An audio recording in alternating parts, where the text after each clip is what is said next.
My name is Todd Smith. I'm a member of Agriculture Union Local 20044. I work for the Canadian Food Inspection Agency in our regional admin team. In the union, I have a number of different hats. I began my activism in relation to human rights as well. So this whole solidarity delegation kind of has been a capstone, I guess, of some of my activism, and I'm very proud and excited to have participated. So my interest in this type of solidarity work really comes from hearing the stories of other people who've done similar things, whether it's through this project with the Social Justice Fund or other international solidarity kind of labor delegations. Insofar that we don't, in our homes here in our communities, we often don't hear the stories of other folks in different parts of the world and the struggles they're going through. And so really to support each other, you know, there's that saying, a rising tide lifts all boats. And so if we can work to support each other and see the common strands between our struggles and how there are oftentimes parallels in the source and cause of those, we can better work with each other and support each other.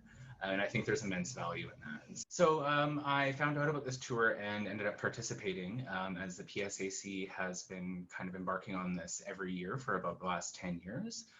We've built relationships with multiple community organizations, most notably the CCDA, the Campesino Committee of the Highlands for Rural Farmers. And so I heard about this through the Young Workers channels, because every year there's a scholarship available for $2,500 to cover the costs for participation. So I applied for that. And then we ended up going to Guatemala on March 6th, and we came back around March, I think it was March 15th.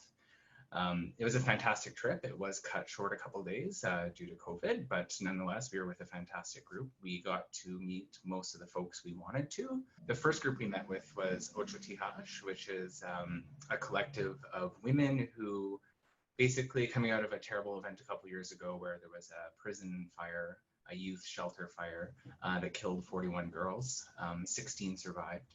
So we met with one of the survivors and some of the parents and friends, and they basically shared their story with us and how important it was for us to be there in a solidarity capacity. Now their focus is remembrance, not letting those names be forgotten, and also striving for and championing for justice. They're in the streets, they're lobbying politicians, they're pursuing legal challenges.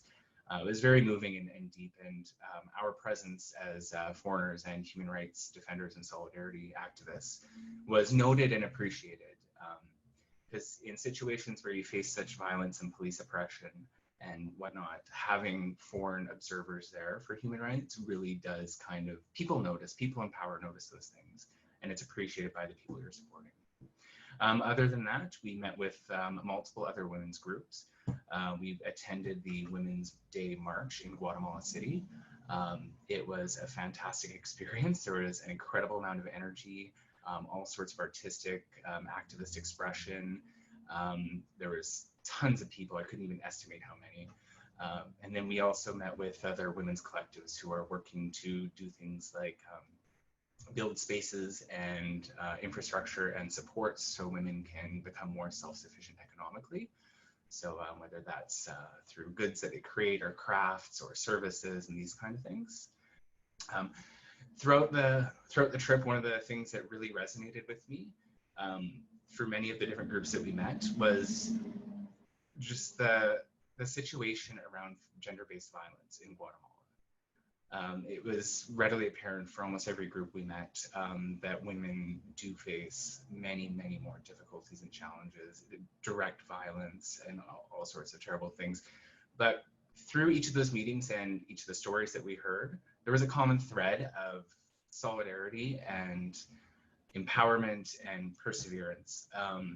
Everyone we met with, went through some of the highlighted some of their struggles and challenges, but also coming out of it, the positives, how they've been able to build community and organize and see effective change and empower themselves.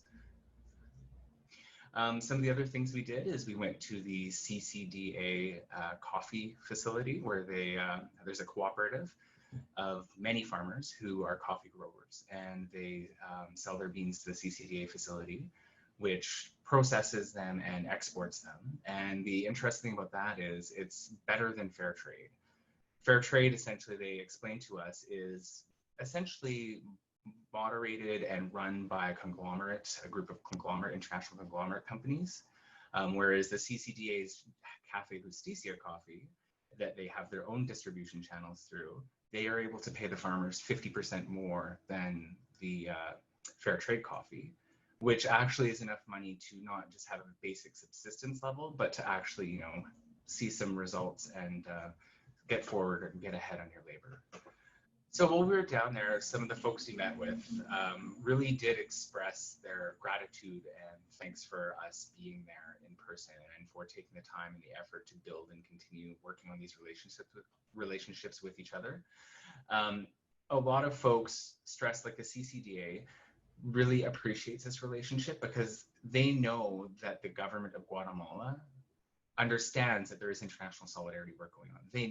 The government knows that there are people abroad aware of the current situation, the climate of the human rights situation, the geopolitical context of everything. And without having the eyes and the ears on the ground to share these stories, there's no awareness. And if there's no awareness, there's very little pressure externally on the government to address these issues and treat people more fairly. There are a number of ways that we can support the work of activists and human rights champions in Latin America, Guatemala, other countries abroad. One is becoming educated, learn about the issues and whatnot from a workers and a people's perspective.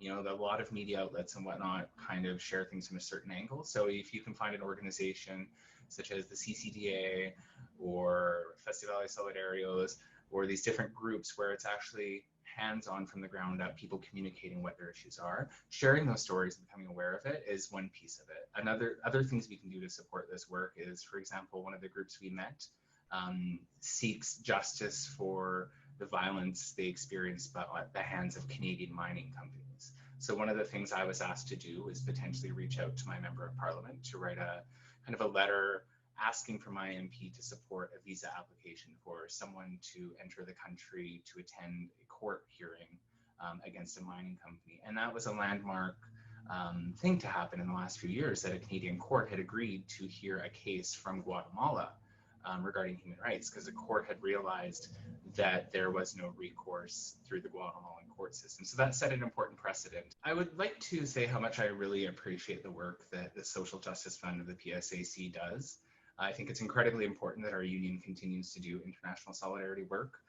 We are very fortunate to have a strong, mobilized, engaged base and a very strong union with different resources for us.